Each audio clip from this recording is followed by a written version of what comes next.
And that is why he's my favorite and in my opinion the best Spider-Man.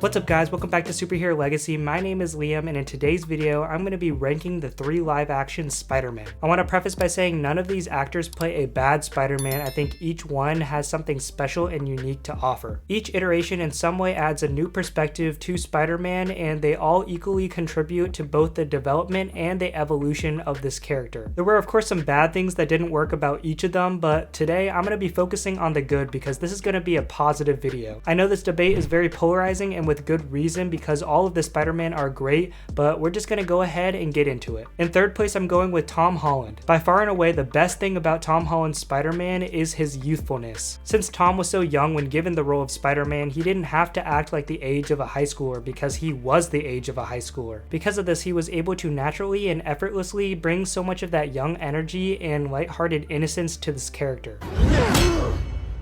You have a metal arm? That is awesome, dude! Another great thing about Tom Holland's Spider-Man was that they heavily focused on his life in high school, which was an aspect of this character that we hadn't explored yet entirely. High school was always a big part of Peter Parker's life in his early years as Spider-Man. Trying to juggle the commitment of being both a superhero and a student is such a significant part of this character. I like that throughout his entire trilogy, school was a driving factor in his decisions and it wasn't like school life and hero life were separate. Instead, it focused on how the dynamic between these two sides of the character were intertwined, how they conflicted with one another, and the toll it inevitably took on Peter. That was a crucial aspect of this character that I feel had been missing up until this point, but the MCU I think nailed it. Having a younger Spider-Man also allowed us to see how flawed he was. I just wanted to be like you. And I wanted you to be better. Since he was a little more juvenile, immature, and inexperienced, you can actually understand why he made so many mistakes. In each of Tom's Spider-Man movies, Peter Parker makes a lot of obvious poor choices, and it makes sense because of how young and impulsive he is. I think this is also why the MCU Spider-Man villains are great because they exploit his mistakes. Outside of these things, Tom Holland is a phenomenal actor and he does a good job of playing both Spider-Man and Peter Parker. Additionally, No Way Home made Tom Holland's Spider-Man infinitely better because we finally got that with great power comes great responsibility arc that dictates so much of his life, and we had been missing that from him. But now since we have that and we know more movies are being made, I think the best parts of Tom Holland's Spider-Man are left to be explored and he has the potential to move up this list.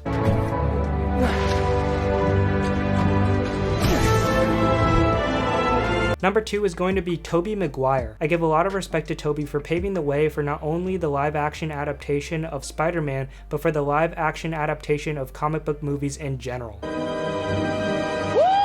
think Tobey played a really good Spider-Man, but he played an even better Peter Parker. He has a little bit of an awkward presence, which supplements the awkward nature of Peter Parker perfectly.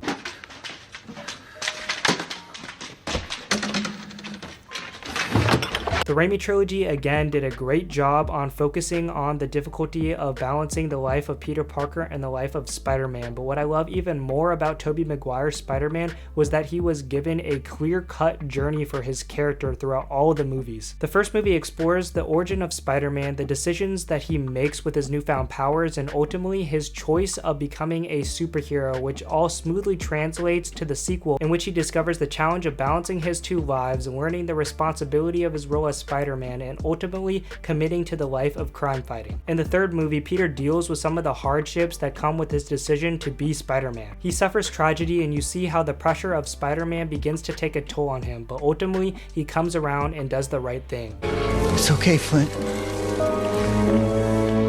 We're gonna get you home. Within the whole trilogy, he goes through the classic hero's journey in a way that flowed from movie to movie and supplemented his character growth. I love Tobey for laying down the foundation for Spider-Man and for exploring often overlooked convolutions of heroism in a clearly defined way. Plus, he's got that iconic facial expression of either sheer dedication or sheer tragedy. My favorite Spider-Man, without a doubt, is of course Andrew Garfield. I know a lot of people who have Andrew as their favorite Spider-Man say that he's got the best suit, he's got the best swinging action, and he's got the best love interest, and I completely agree. However, all of those things are superficial to the true reason I believe Andrew Garfield is the best and the most comic accurate Spider-Man. First off, Spider-Man is a romantic character, and I feel like a lot of people forget this aspect of him. Mark Webb leaned hard into the romantic elements of Spider-Man. Peter's relationship with Gwen was more than just a crush.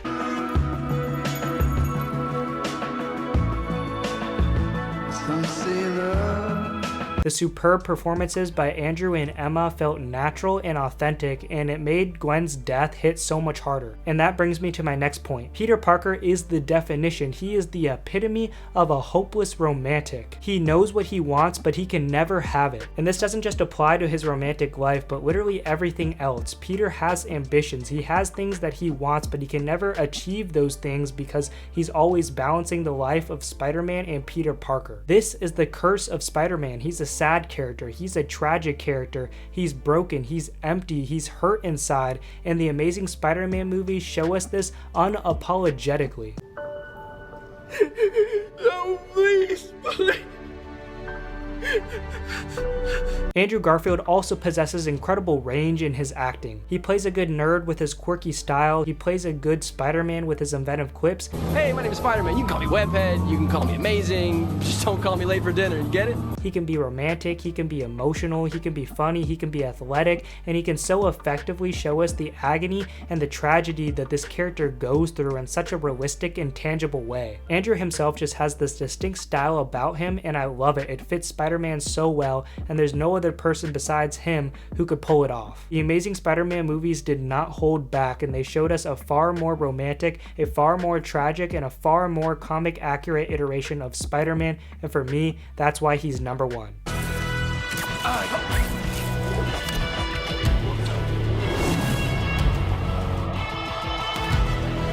So that's going to do it for this video, guys. Please like and subscribe for more superhero content and share your thoughts on my ranking of the 3 live-action Spider-Man down in the comments below. You can check out some of my other videos right over here, but for now, thank you so much for watching and stay super.